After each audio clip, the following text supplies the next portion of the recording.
Ekikka eky'amaanyi kirabiddwako mu bwengula bwa Paalamenti nga bbomu yakatuukira ku luguudo lwa Parliamentary Avenue. Mangu ddala wankaaki wa Paalamenti agaddwa ab'ebyokwerinda abatwala Paalamenti era ebyokwerinda ne binywezebwa okwetooloola ekifo kyonna. Abaka ekisenge kya Paalamenti bakyamuse era bangi balabiddwako nga bawuniikiridde olw'ebibadde bigenda mu maaso.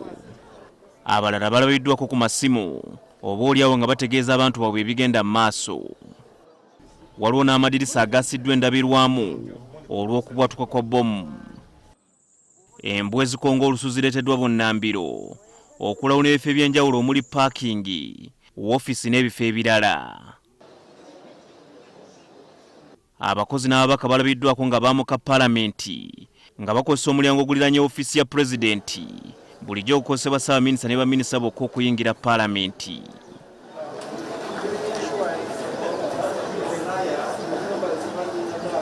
Abaka be twogeddeko nabo batubuulidde bye balabye.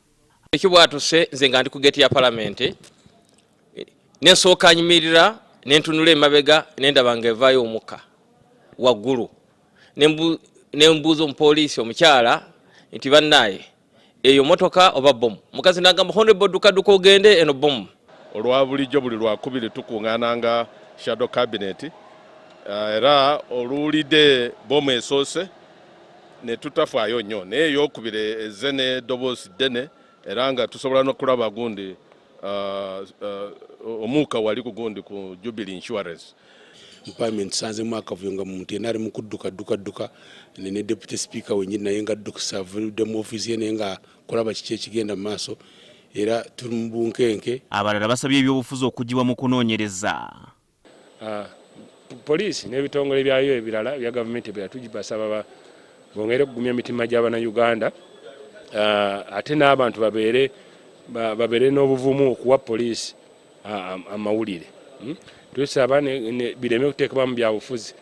Tuyinza okulaba ate nga abalala batandise okukozesa ng'akadala k'ebyobufuzi. Security as a country tulina okuzuukuka. Twali tubiraba walala nga komambogo ng'olowooza bigenda komeeyo. Bwe bituukira wano nga security minister wa internal affairs ba defense ministers bonna abali wano okuba kati bangi nnyo tetusobola abamu tetubamanyi n'obamanyi. Balina ozuukuka bashuwalinga Abannayuganda nti ebintu byabwe biri safe na properties. Ng'ayita ku mukutu gwe ogwa Twitter, amyuka Speaker Anita Among alangiridde nti entula za Paalamenti ziyimiriziddwa ebbanga eritali ggere era akulira emirimu gya Paalamenti Adolf Mwesigye ayisizza ekiwandiiko. Mu nnaku eza bulijjo ku ssaawa nga zino paakingi eno ebejjudde emmotoka z'ababaka n'abakozi abazze okukakkalabya emirimu gyabwe, naye olwaleero embeera ya njawulo era ng'emmotoka esigadde mu paakingi ze z'abakozi abazireseewo ne badduka ekibambulira. Mu kiseera kino emirimu gya Paalamenti giyimiriziddwa okutuuka ebbanga eritali ggere. Herbert Ziwa, NTV, Akawungezi.